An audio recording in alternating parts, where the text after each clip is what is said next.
Alright guys, I'm going to go over Proverbs 1 again, just because I feel like it. So if anyone wants to listen along, then here you go. And I'm waiting for the extension cord to arrive to my apartment that I ordered a little while ago from Amazon with the 2-day shipping. But I guess yesterday was Columbus Day and I didn't know that, and today, I guess a lot of people complained because there was not enough people to deliver the mail or something. So, like, a lot of people didn't get their mail today. So, I'm waiting again.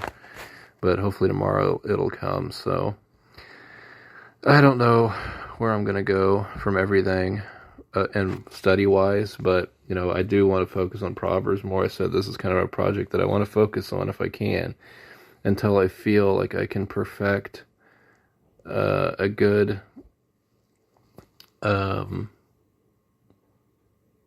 what's the word? I don't know. Commentary basically on Proverbs, every verse, every chapter, and do some good videos.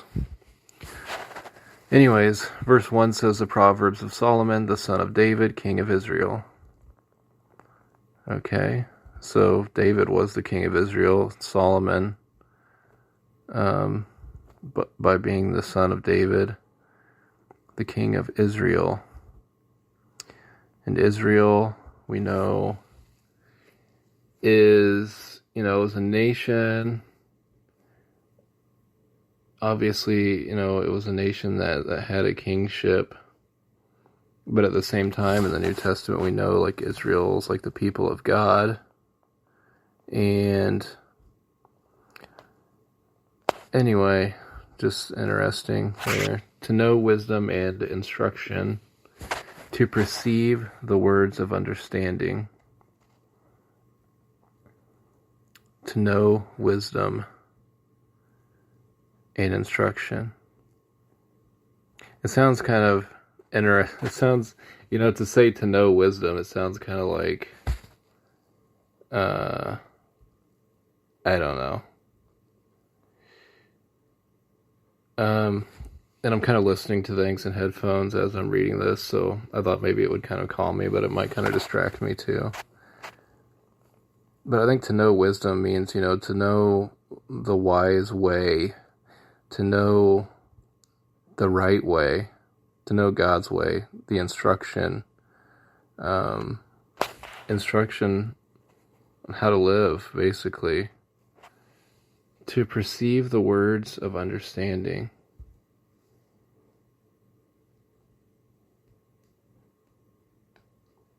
To know them, to have knowledge of them, but yet also to understand what you're reading and how to apply it. To receive the instruction of wisdom, justice, and judgment, and equity. So basically all things, really. I mean, we know that there's so much there. It talks about parenting and and judgment and stuff. It all includes a lot of things, but how to be a good husband or how to be a good wife or whatever. There's tons of things. To give subtlety to the simple, to the young man knowledge and discretion. Now, it kind of confuses me by the wording too, to give subtlety, because subtlety, we think a lot meaning like, it's kind of like the opposite of doing something in a big way. Like, to get your message across with a bullhorn is not subtle. But, to do it with a message on your t-shirt or something might be more subtle than parading with a bullhorn. To the simple, seems like to the simple-minded or to the simple, I don't know if it means kind of like poor, like not royalty, like basically the townspeople compared to King Solomon, or the young man, knowledge and discretion. And it could be said of the young woman also, but You know, I think that it has something to say about younger people wanting knowledge to, needing it more, growing up. It specifically says something about the young man to have knowledge and discretion. So this is to help people grow. A wise man will hear, and I wonder how old King Solomon was when he wrote these. It's kind of an interesting idea too. I don't know if anybody knows. I don't know. Maybe there's some guesstimations. A wise man will hear and will increase learning, and a man of understanding shall attain unto wise counsels. And so I think if you're reading the words of Proverbs, then you're in good standing. You want to learn more. You want to understand. If you're attaining to wise counsels, we're going to God. We're going to God's word. That is counsel. To understand a proverb and the interpretation, which is something that I love, and that's the whole purpose for me doing this, is the interpretation of these verses, these chapters, the words of the wise and their dark sayings. The dark sayings makes me think of kind of like a hidden message, or it's kind of like a parable, not hidden to be deceitful, but hidden to be discovered, I guess, to be sought out. Here's the big verse 7, the fear of the Lord is the beginning of knowledge, but fools despise wisdom and instruction. And I think that basically means that just knowing the Lord, having faith in the Lord, and submitting ourselves to the Lord's wisdom, that's the only way that we can really have true wisdom or true knowledge, is submitting ourselves to the Lord and the way that He wants us to think and understand. And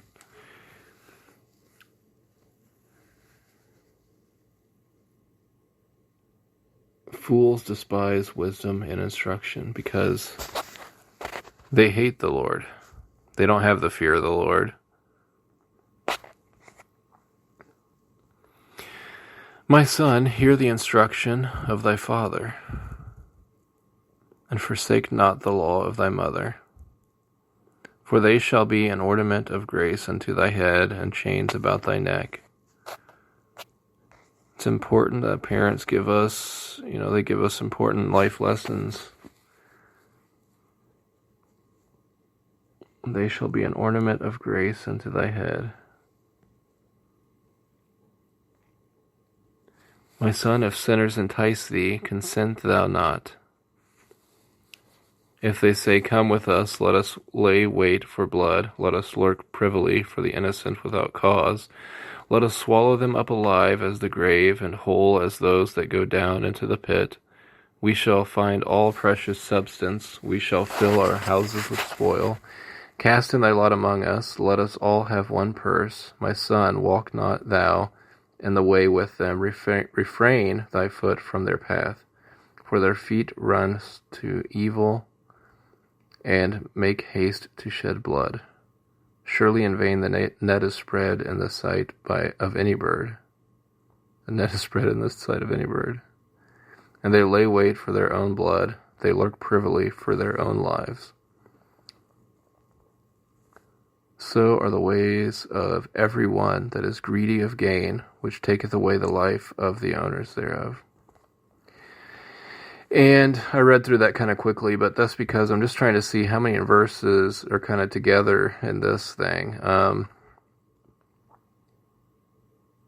So basically, verse 10 through 19 seem to all be kind of the same thought.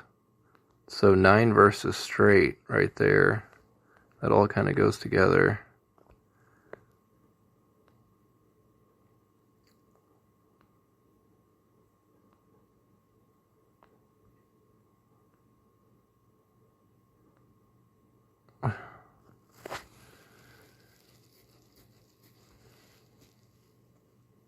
And,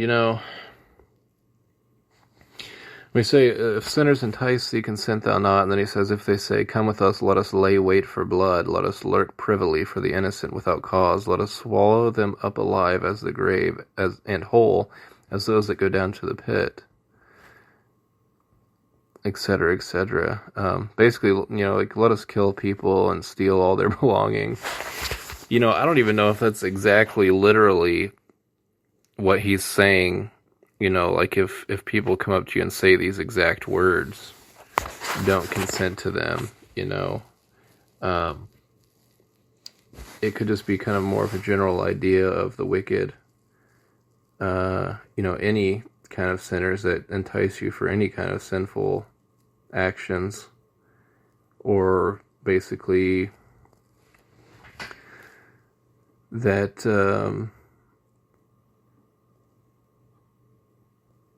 that this is kind of like what sin leads to, like stealing, is basically kind of almost the same as killing people or something. Maybe I'm kind of getting off here, but hopefully maybe you'll kind of get what I'm getting at. It's kind of extreme, isn't it? I mean, it's like, obviously, if these people are saying, hey, let's kill people and take all their stuff, it's like, okay, that's kind of obviously bad. But,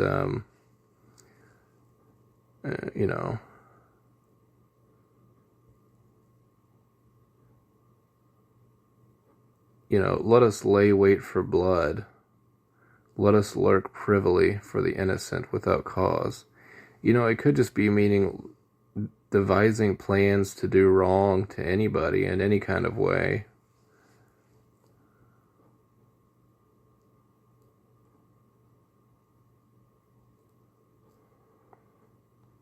The whole lay wait for blood almost sounds like murder, but yeah.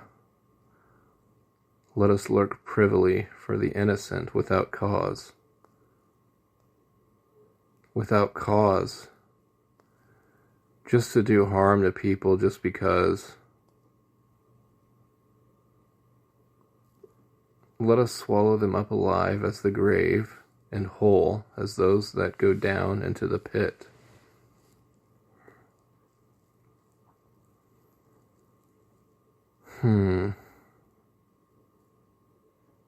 Let's take them for everything that they have. It's like, seems kind of almost like exaggerations here a little bit.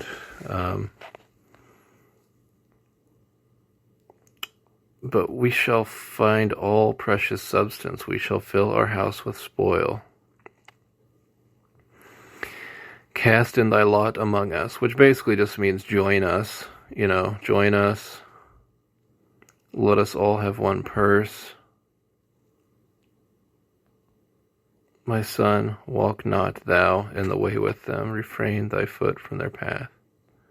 It makes me think of some of the stupid stuff that I did when I was a teenager, and we got together and did a lot of stupid stuff.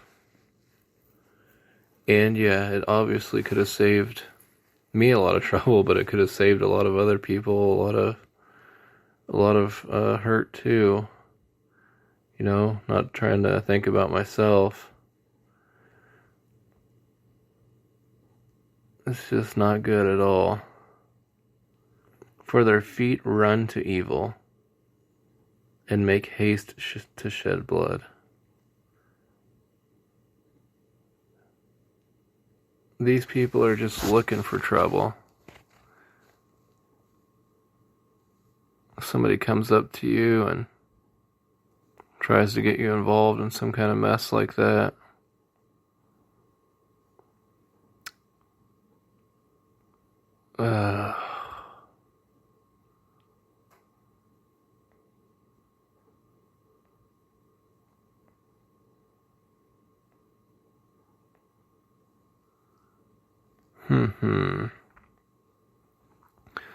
Wisdom crieth without, she uttereth her voice in the streets. And number 19, I think I talked about that before, and I don't know if I looked into that and made a video on that already, if I already forgot, but just, so are the ways of everyone that is greedy of gain, which taketh away the life of the owners thereof. So it makes it seem like maybe he's talking about, again, like greedy of gain by means of like killing people or something, and then taking what they own. Or maybe not even just killing them, maybe just like symbolically it like takes away their life, because, you know, like if somebody had a really nice car that was their pride and joy and somebody just stole their car from them, it's basically like taking their life from them. Maybe that's what it means. She crieth in the chief place of concourse. Wisdom. Personifying wisdom. In the openings of the gates in the city she uttereth her words, saying, How long, ye simple ones, will ye love simplicity? The scorners delight in their scorning, and fools hate knowledge. Turn you at my reproof. Behold, I will pour out my spirit unto you. I will make known my words unto you. Because I have called, and ye refused. I have stretched out my hand, and no man regarded.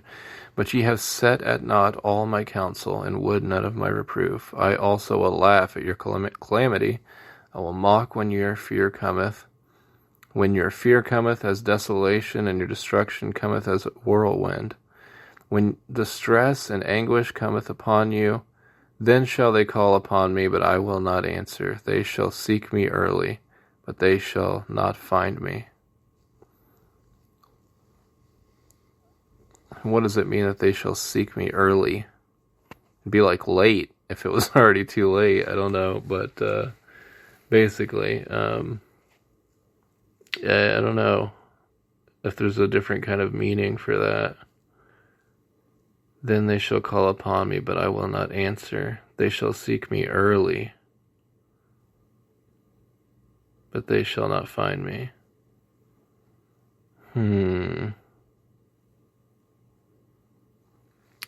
For that they hated knowledge, and did not choose the fear of the Lord. They would none of my counsel. They despised all my reproof. Therefore shall they eat of the fruit of their own way, and be filled with their own devices. For the turning away of the simple shall slay them, and the prosperity of fools shall destroy them. The turning away of the simple makes me think that it's saying that it's the simple people turning away. So basically people turning away. So people turning away from the truth shall slay them, basically, is what I'm getting. And the prosperity of fools shall destroy them. The prosperity. Prosper means, basically a lot of times we think of wealth and stuff for prosperity. Basically mean, I don't know. Basically mean anything that seems like prosperity, like any kind of, if they had any kind of material gain from theft or something that, that's going to be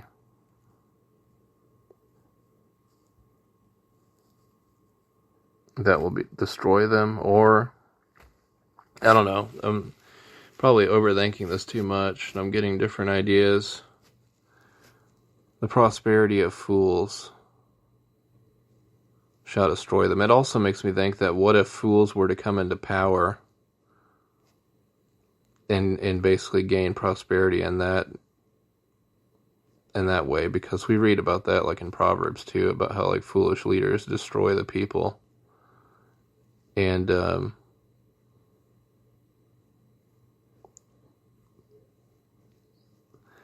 turning away of the simple shall slay them, and the prosperity of fools shall destroy them. So does it mean, I don't know. It's kind of an idea.